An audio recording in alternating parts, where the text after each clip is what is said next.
everybody, welcome to week 6 here on Girls Talk Bands.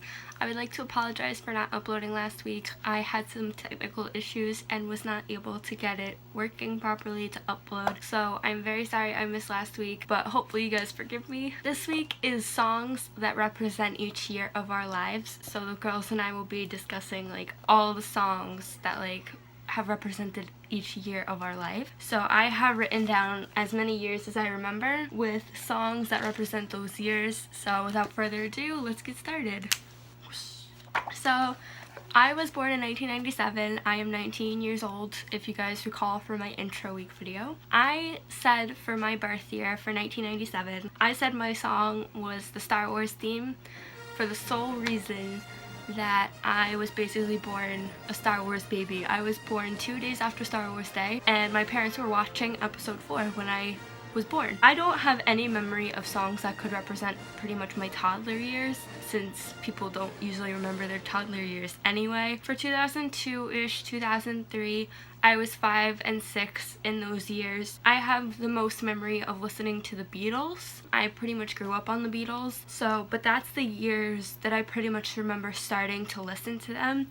So the song that represents me around that age is Love Me Do by the Beatles, because that's the first song I remember listening to by them on the Beatles 1 album, their greatest hits album. I just vividly remember hearing that song all the time, and it was my favorite song when I was little. I skipped 2004 and 2005. I literally do not remember what I was like when I was around 7 or 8, but moving on to when I turned 9 in 2006, that was also the same year High School Musical came out. We're All in This Together from High School Musical was the song that represented my life. High School Musical was my thing in 2006 when it was released.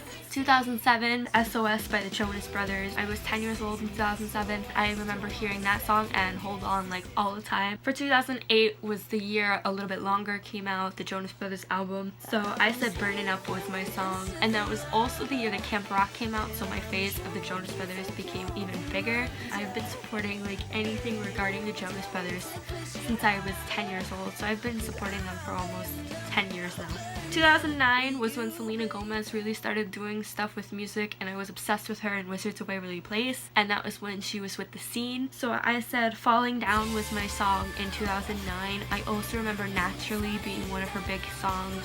That was probably my anthem in middle school, but Falling Down was my jam, and I just can't get over it. I still listen to that album, Kiss and Tell. I really miss that era, but it was good while it lasted. 2010 was when I started my Justin Bieber phase, so I'm saying for 2010, Eeny Meeny was my song. That was the anthem. It was constantly on the radio. 2011, I was in 8th grade, and I went through my rap phase, so I was listening to a lot of Eminem and a lot of Nicki Minaj, but Super Bass was the big song at the time. I still love that song. I can still rap it to this day, or at least I try. 2011 was definitely Super Bass by Nicki Minaj. 2012 was when I started getting into One Direction, especially the beginning of 2012. It was kind of the end of 2011, beginning of 2012, but One Thing was my jam because Up All Night was the only album that was out at the time.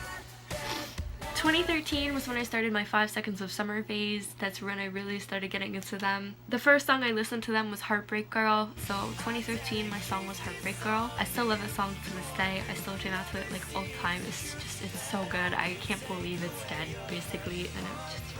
2014 was the year that 4 came out. I remember when the track list was released, I remember looking at it and seeing Stockholm Syndrome, and I was like, you know what, that's gonna be my favorite song on the album. And then when the album was leaked, I listened to Stockholm Syndrome for a good 2 to 3 hours on repeat. I was obsessed with it. So 2014, my song of the year was Stockholm Syndrome. 2015, Made in the AM and Sounds Good Feels Good both came out. I love both albums, so choosing a song for 2015 was definitely hard, but I'd have to say my song for 2015 was Catch Fire by 5 Seconds of Summer.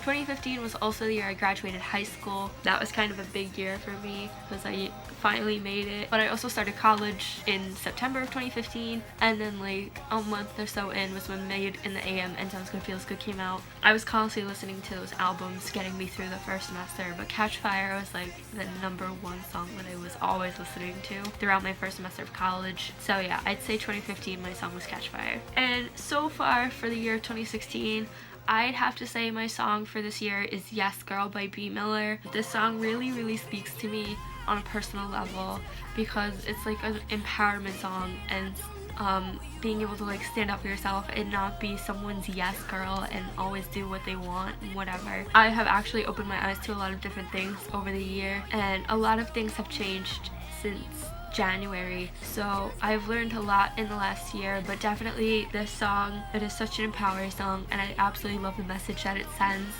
and it's just amazing. So that is my 19 years of music. If you guys like this video, don't forget to comment, share, like, subscribe, and follow me on my social medias. I'll link everything in the description box below. I will also leave a link to my main channel as well as the collab channel's Twitter. Hopefully you guys enjoy the rest of the week and see what our lives are like throughout the music years, and I will see you guys next week with a new theme and a new video. And that's me, over and out. Bye!